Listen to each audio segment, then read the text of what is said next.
Winnie Odinga can be described as many things, but yesterday I came across a post on X that has literally opened a whole can of worms.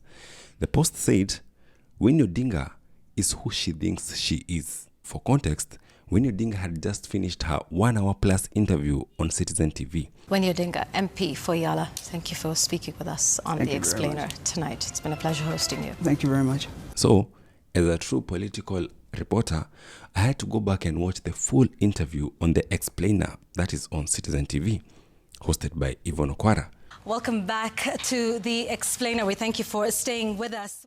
After watching the entire interview and after putting everything into perspective, I can confidently summarize the whole interview in one sentence. Winnie Odinga is truly Raila Odinga's daughter, and that is the problem. Let me explain. If you love this kind of content, go ahead and like this video and subscribe. Now let's get to the video. Kenya has, in my view, 3 issues that take 2 or 3 parts, maybe.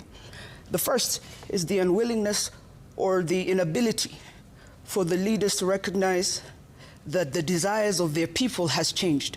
This is not 30 years ago. Let me be clear about one thing first. Winnie Odinga did very well on the interview. She was calm, she was articulate, she answered questions clearly. In fact, one thing that I've noticed about Winnie Odinga is that she's a very good communicator, especially when she's not reading from notes. The D in ODM stands for democracy. When she relies on pointers like in Kibera, when she kept on checking on her iPad, she stumbles. Waeleza nimerudi nyumbani, nimefika kwa bedroom na hata saizi natoa viatu bana. But on The Explainer, she did not stumble. So Winnie, you said ODM's future will not be discussed as pillow talk. Is it? And by whom? Well, that's a figure of speech. The same way you have an accent, I have one. She handled every question smoothly until one moment. You did make a statement about wanting to come home. You said you are ready to come back home. It was around the 36th minute of the interview. Yvonne Okwara played a clip of Raila Odinga's burial. Let's listen to it. In that clip, Winnie Odinga looked directly to President William Ruto and said, in case you are wondering, I am ready to come back home. Now, let me play the clip. Your Excellency, our people appreciate you honoring our father. Thank you for standing with us. You should also know, in case you are wondering, I'm ready to come back home. If you are wondering. After the clip, Yvonne Okwara asked one question. A very simple question, but a very heavy question. The question was, were you asking him for a job? Were you asking the president for a job? No, I was not. And that exact moment, everything was revealed. Because let's be honest, all of us, all the 50 million of us, know exactly what that statement at the burial meant.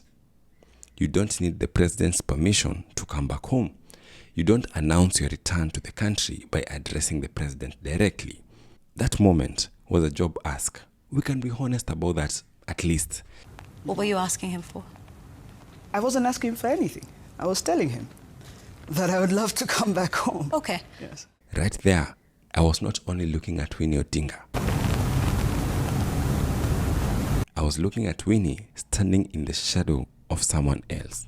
I have received today here Ambassador Guo Haiyan from the People's Republic of China. But I'm not part of the government. Therefore, I'm only concerned about mutual relationship between our two countries. Winnie Odinga is a politician's daughter, and that means one thing. Lying comes naturally. Were you asking him for a job? No, I was not. The denial was instinctive, automatic, almost second nature. And suddenly, the worst part of being Raila Odinga's daughter became visible.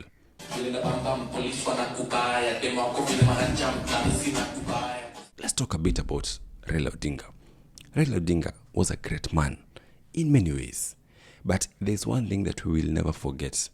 How he betrayed the people again and again and again. I mean, Moi, Kibaki, Uhuru, and Ruto.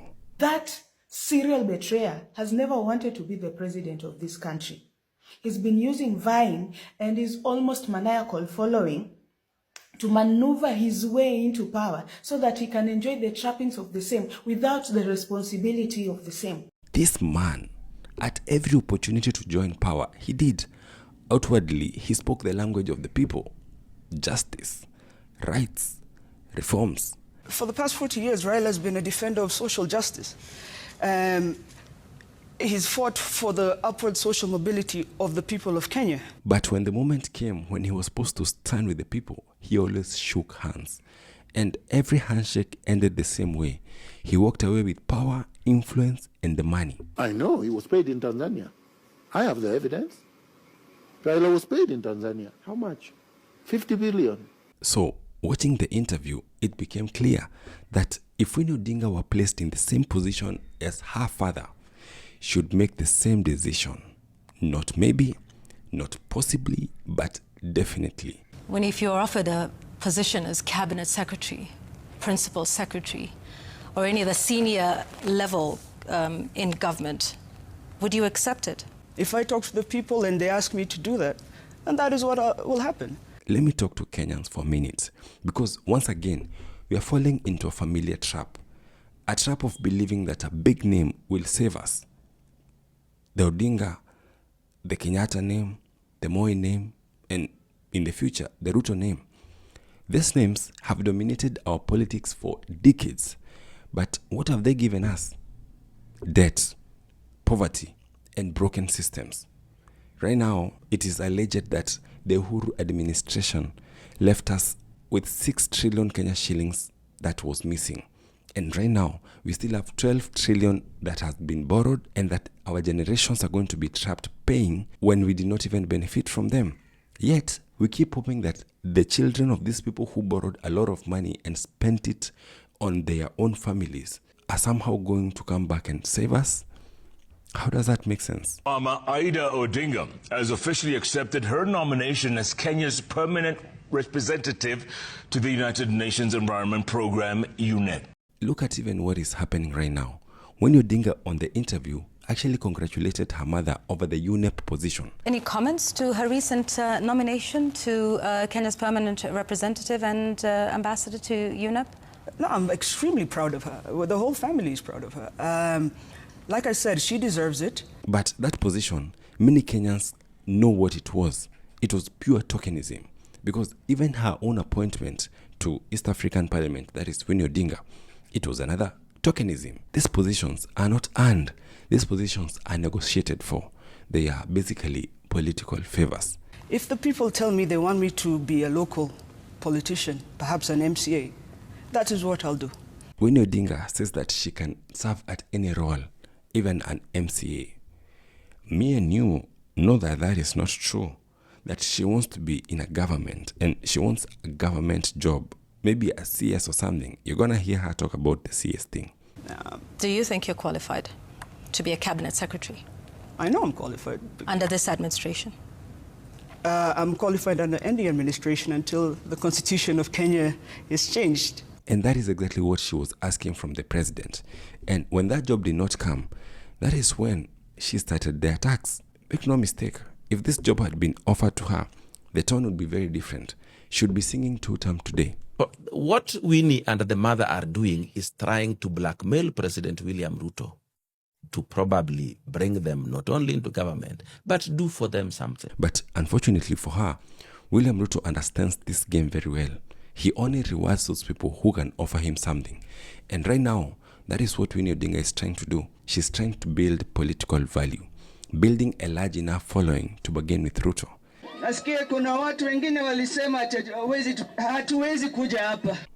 You have to be blind not to see it. Now, we have seen this movie before. We have seen how Uhuru Kenyatta was taken by Moi and handed leadership. We have paid for it with debt. Now, we are trying to do the same again with Raila's children. Next, it will be Ruto's children. And Kenyans will again cheer. Same script, different surnames. Hebu tupige picha moja na mtoto wa tajiri. Ona mtoto wa tajiri wangu huyu. Zandane shekhe. Niko na mtoto wa tajiri wangu. Niko loyo. Asante. Ambia mdosi niko loyo. Sawa. How stupid can we be? We've got this one from George Marita in Kisii. Says, you are an embodiment of the true spirit of Raila Odinga and all that he stood for. Those thinking otherwise are wrong. That's a good place to wind it up. For those that say you should be the party leader, like Mercy? I like Mercy because she's a dreamer, like me. I dream big. As I conclude, Winnie Odinga is exactly who she thinks she is. She's Raila Odinga's daughter, a politician's daughter. And that is the problem. Her instincts are political. Her interests come first. Her loyalty is negotiable.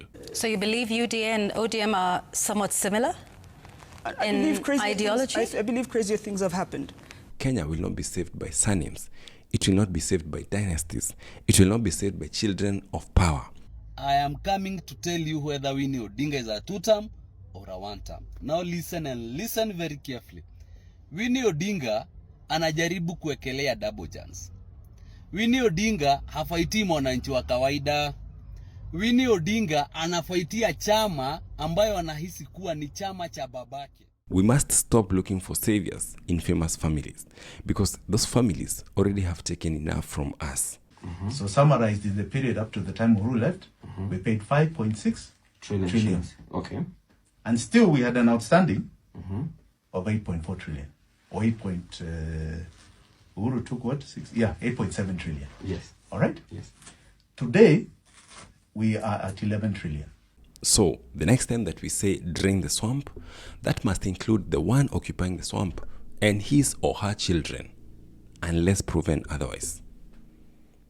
Subscribe.